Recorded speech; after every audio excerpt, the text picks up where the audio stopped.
bertanya, tadi antum sempat membahas tentang sifat-sifat Allah yang sempurna.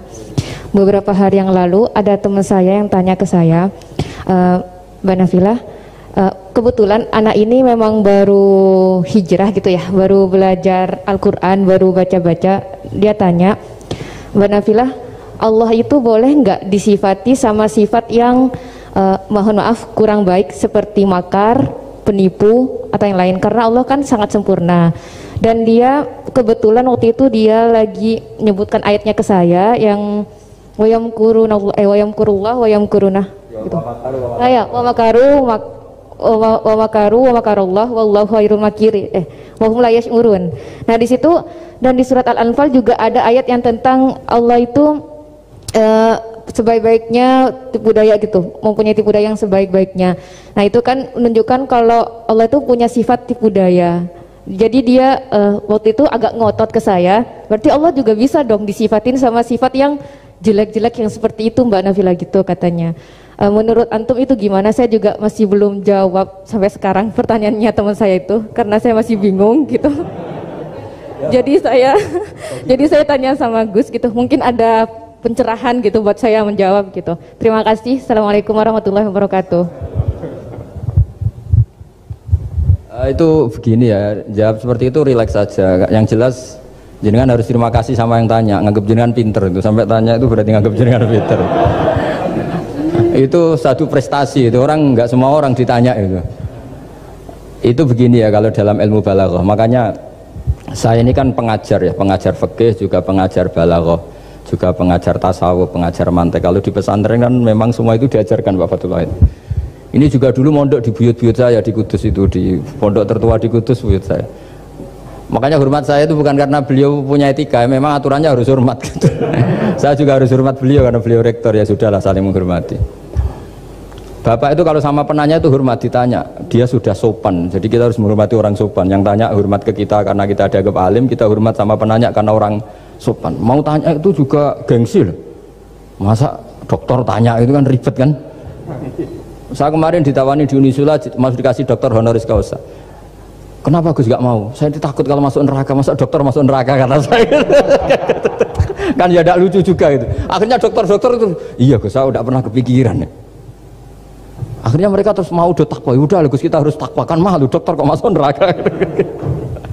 Oh begini jawabnya ya. Semua ilmu itu harus kita pelajari karena melihat sisi ekstrimnya, sisi buruknya. Ya saya ulang lagi ya, ilmu itu harus Anda pelajari karena melihat sisi ekstrimnya, sisi buruknya kalau kita tidak tahu. Sehingga dengan cara itu kita tahu secara serius. Misalnya nikah sekali gak sah kategorinya zina. Misalnya.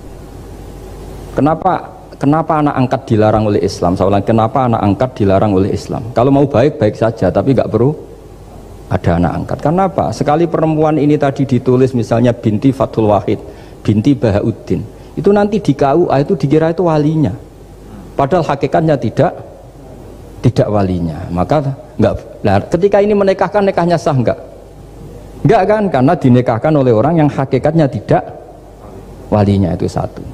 Sisi ekstrim kedua adalah ini nyata pernah terjadi. Anak ini kuliah terus pacaran. Ternyata pacaran sama kakak kandungnya. Jadi itu ceritanya ada anak dari Bojonegoro tipe anak angkat sama orang Jakarta. Singkat cerita sama-sama dewasa kuliah. Sampai pacaran sampai mau kawin. Nah, pas mau kawin itu yang lamar adalah Pak D-nya. Pak D yang Bojonegoro datang ke Jakarta. Terus dia ngetik, ini kok rumah yang dulu saya titipin ponakan saya. Ternyata itu adik kandung.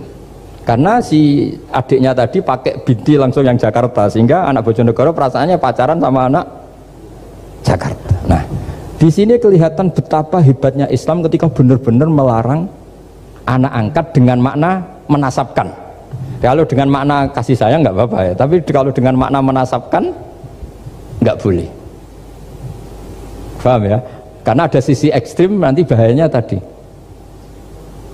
Nah, terus, nah ilmu balaghah juga gitu. Di antara ilmu sisi ekstrimnya ilmu balaghah adalah kalau kamu tidak memahami balaghah, maka kamu akan mengatakan Quran ini bohong. Karena kamu tidak tahu tasbih itu apa. Terus misalnya gini, Allah memaklumatkan di Quran bahwa orang kafir itu sumum bukmun umyun. Sumun artinya itu budak, apa ketuli. Bukmun artinya bisu. Umyun artinya buta. Itu kalau kamu nggak ngerti balaghah, maka faktanya apa? Ternyata orang kafir tidak tuli, tidak bisu, tidak buta. Tapi kalau kamu ngerti balaghah akan tahu ini tasbih yang baligh, perumpamaan yang sempurna, kesusastraan. Jadi kalau orang muji Nabi itu nggak boleh bilang anta kasamsi, itu kurang keren. Kamu ibarat matahari, kurang keren. Kafnya dibuang, anta samsun, anta badrun. Kamu matahari, kamu rembulan. Nah, kalau orang sedang pacaran itu kalau bilang kamu ibarat bunga, itu kurang keren. Wah, kamu ya bunga saya itu kan, terus keren kayak. Nah, itu balaghah. Nah, di antara balaghah itu ada namanya wal ityan bil kalimah lil musyakalah. Jadi mendatangkan kalimat bukan dengan makna semestinya tapi lil musyakalah. Musyakalah itu perimbangan. Wa makaru wa makarawah. Mereka bermakar dengan tipu daya. Wa makarawah, dan Allah pun melakukan itu. Berarti Allah menipu daya mereka? Ya enggak. Kalau dilakukan orang baik itu namanya kecerdasan. Tapi kalau dilakukan orang dolim itu namanya tipu daya. Jadi misalnya gini, ada orang bikin alarm supaya maling itu terdeteksi atau pakai CCTV, itu namanya kecerdasan. Tapi kalau maling pakai CCTV untuk kalau nyolong, ngerti pergerakan yang punya rumah. Jadi sama-sama melakukan itu tapi beda. Sama mati juga gitu. Ketika kita pecundang matinya mati sangit gitu. Tapi ketika kita pahlawan matinya mati syahid. Artinya ya sama-sama mati. Nah, di balaghah itu ada istilah musyakalah. Musyakalah itu ayat itu sebenarnya banyak, Mbak. Ada yukhadi'una Allaha wa huwa khadi'uhum wa yamkuruna wa yamkuruwa wa makaru wa makaru, itu banyak. Jadi di antara sisi yang harus kita pelajari dari ilmu balaghah adalah kalimat itu banyak yang tidak semestinya. Ya tadi misalnya kita bilang coba kamu jalan dulu. Kalau kita bawa mobil, maksudnya mobil itu jalan, kita duduk, tapi kalimatnya tetap sudah kamu jalan dulu. Mau naik mobil kok dibilang jalan. Jadi berdiri juga gitu. Ya yuhal muddathir kum fa'angzir, kum berdirilah kamu.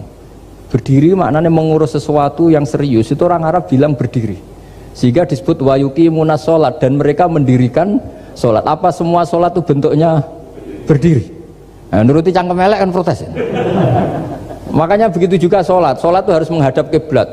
Yang bener aja, kalau pas sujud menghadap apa coba? Menghadap tanah kan? Jadi kalau nurutin bahasa ini nggak ada yang bener gitu. Maka berhati-hatilah dalam bahasa, karena bahasa itu nggak jelas.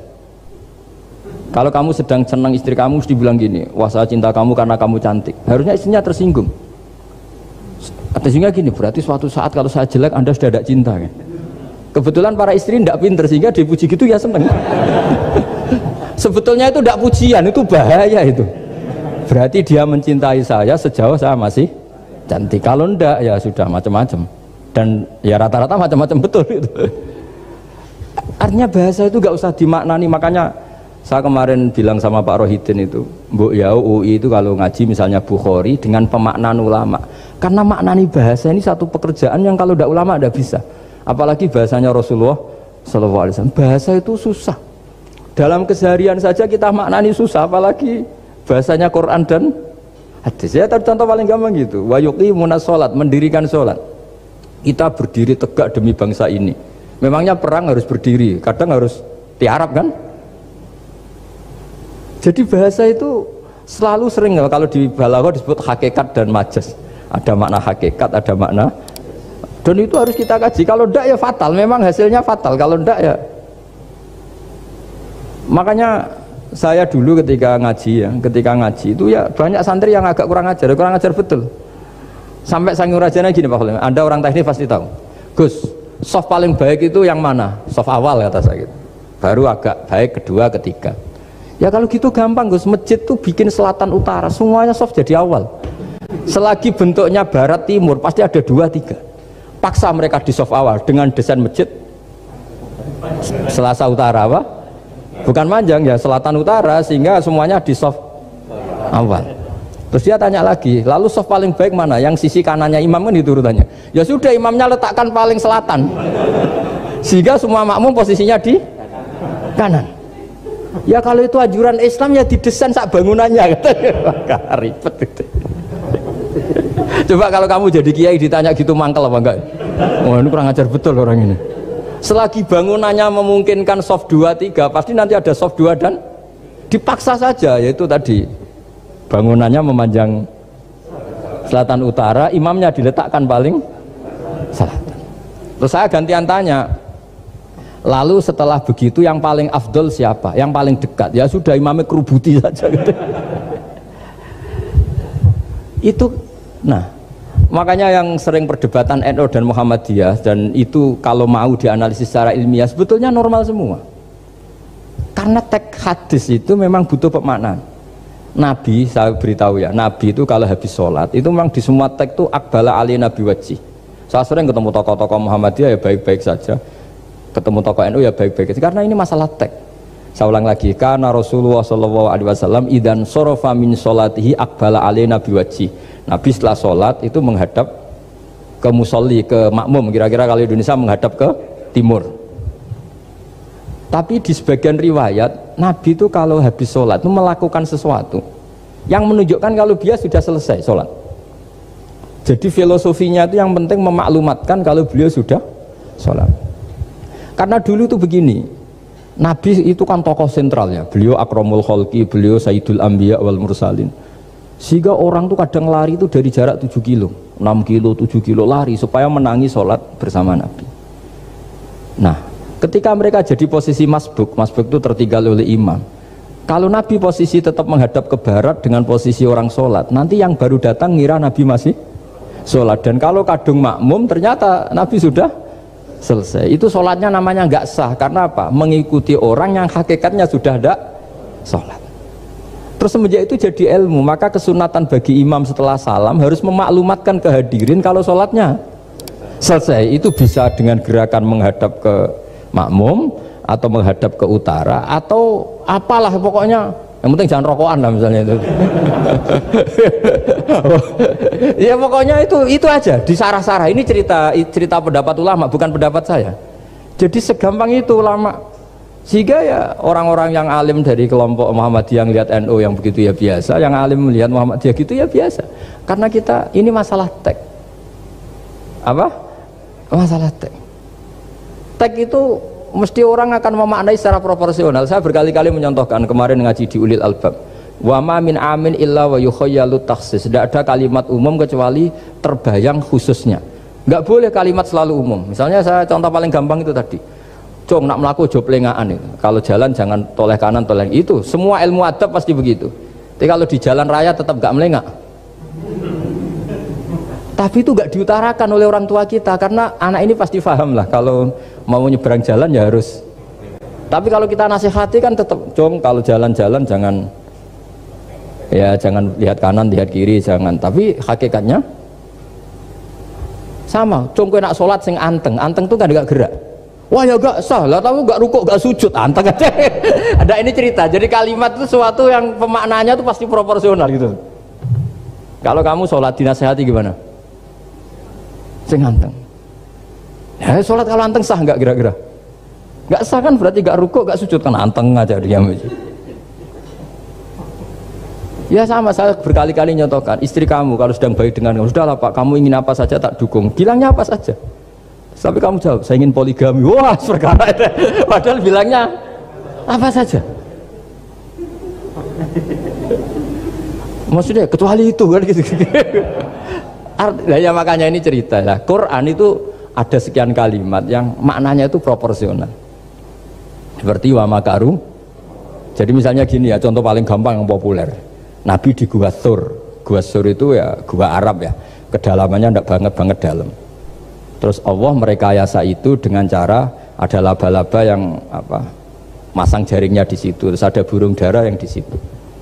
Itu ya disebut makruh, rekayasa Tuhan. Tapi orang pasti sepakat itu namanya kecerdasan. Karena orang kafir yang mengklaim dirinya cerdas, dirinya terlatih, dirinya ahli mendeteksi musuh, ternyata hanya ditipu seperti itu, nggak tahu. Nah karena ini pekerjaan kesalehan disebut kecerdasan. Apa disebut? Tapi andaikan sebaliknya, nyuwun sewu, ada orang lari dari kejahatan terus merekayasa seperti itu disebut rekayasa karena bentuknya kejahatan. Jadi ada sesuatu yang sama tapi ketika dilakukan orang soleh itu baik karena nanti itu disebut kecerdasan. Kalau dilakukan orang dolim itu buruk karena itu disebut rekayasa. Ya kira-kira seperti itu.